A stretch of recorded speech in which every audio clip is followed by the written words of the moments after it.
అప్పుడు సమ్మక్క సారాలమ్మ గద్దెల పునర్నిర్మాణం జరగడం తన పూర్వజన్మ సుకృతమన్నారు మంత్రి సీతక్క.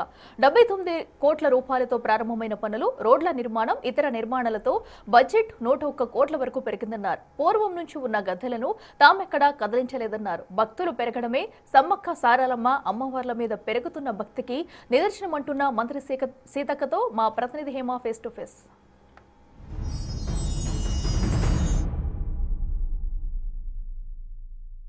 మేడారం అంటే సమ్మక్క సారక్క, సమ్మక్క సారక్క అంటే సీతక్క. ప్రస్తుతం మనతో పాటు సీతక్క ఉన్నారు. అక్క, మేడారం అన్న సమ్మక్క సారక్క జాతర అన్న మొదటిగా మీరే గుర్తొస్తారు. అసలు ఇంతటి కట్టడం ప్రస్తుతం చేస్తుంది, ఇది చరిత్రలో గుర్తుండిపోతుంది. ఎలా అనిపిస్తుంది మీకు? చాలా చాలా సంతోషం. ఇదొక పూర్వజన్మలో చేసుకున్న పుణ్యానికి ఇప్పుడు నాకు ఈ బాధ్యత వచ్చింది. చాలా సంతోషం. ఒక ఆదివాసీ బిడ్డగా మరి ఒక మంత్రి హోదాలో నేను ఇక్కడ ఉండి అంటే కొంత నాకు ఒక బాధ్యత, నేను కూడా సూచనలు ఇవ్వచ్చు, కమాండ్ అంటే ఆర్డర్స్ ఇవ్వచ్చు. ఇది కాదు మా పద్ధతి, ఎవరన్నా అటు ఇటు అన్నా కూడా ఇది కాదని మా పూజారుల ఆలోచనను నేను డైరెక్ట్ గా అధికారులకు గైడ్ చేయొచ్చు, గవర్నమెంట్ తో కూడా చెప్పుకునే అవకాశంగా ఈ యొక్క పదవిని, అంతే తప్ప వేరే రకం కాదు. అంటే మేము అనుకున్న పద్ధతిలో గుడి నిర్మాణం చేసుకోవడానికి ఇక్కడ బిడ్డగా మీరు ఇక్కడ సంస్కృతి సాంప్రదాయం తెలుపవచ్చు. ఇందాక మీరు అన్నట్టుగా ప్రభుత్వంతో ఫైట్ చేసి నిధులు కూడా తీసుకురావచ్చు. అక్క, ప్రెసెంట్ ఈ ఆలయానికి ఎంత ఖర్చు అవుతుంది?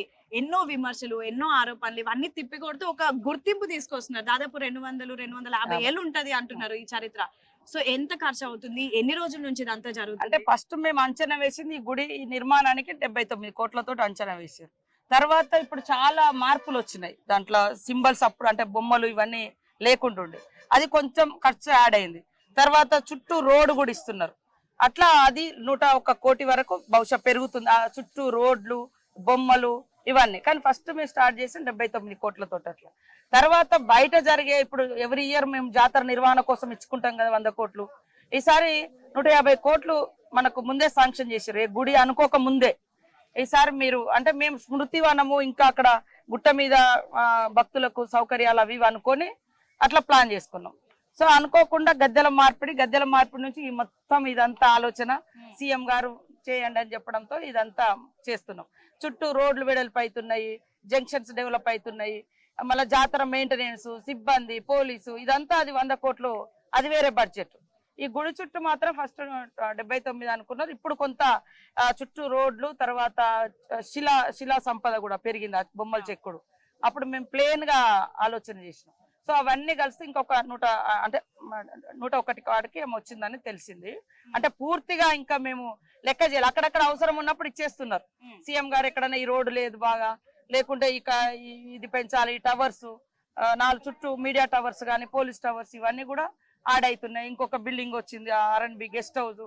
కాబట్టి ఇవన్నీ కూడా తొందరలోనే లెక్క చేసి అంత గవర్నమెంట్ కు ప్రెస్ కు మేము ఇవ్వగలుగుతాం. అక్కడ చివరిగా కొత్త గుడి కట్టడం, నిర్మించడం చాలా ఈజీ, కానీ ఉన్న ఆలయాన్ని పునర్నిర్మాణం చేయడం చాలా కష్టం. ఎందుకంటే సంస్కృతి సాంప్రదాయాలు, కట్టు బొట్టు అన్ని ఉంటాయి. సో వీటన్నిటికి సంబంధించి అన్ని దృష్టిలో పెట్టుకునే ప్రస్తుతం మార్పులు జరుగుతున్నాయా? అన్ని అంటే అంతకుముందు మామూలుగా ఇట్లా గోడలు కట్టిండ్రు అప్పుడు, మరి పెద్దవాళ్ళుగా వాళ్ళకు తోచిన పద్ధతిలో వాళ్ళు కట్టిన. అంతకుముందు ఒట్టిగా కంకవనం తోటి ఉండేది ఈ మొత్తం చుట్టూ, ప్రహారీ గోడ లాగా గేటు మాది కంకలు వాటితోటి ఉండేది. తర్వాత చిన్నగా మట్టి గోడ వచ్చింది, తర్వాత సిమెంట్ వచ్చింది. ఇప్పుడు మొత్తం గ్రనైట్ మీద చేస్తే ఇంకా కొన్ని 100 ఏళ్ళు ఉంటాయని ఇప్పుడు ఆలోచనతో ఇప్పుడు జరుగుతా ఉంది.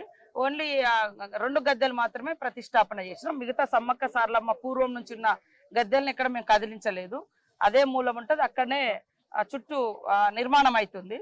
ఇక్కడ కూడా చాలా భక్తితో చాలా 3 నెలలు వాళ్ళు అన్ని ఆలోచించి అక్కడున్న మూలాన్ని ఇక్కడ కొంచెం కదిలిచ్చారు, ముందుకు తీసుకొచ్చారు.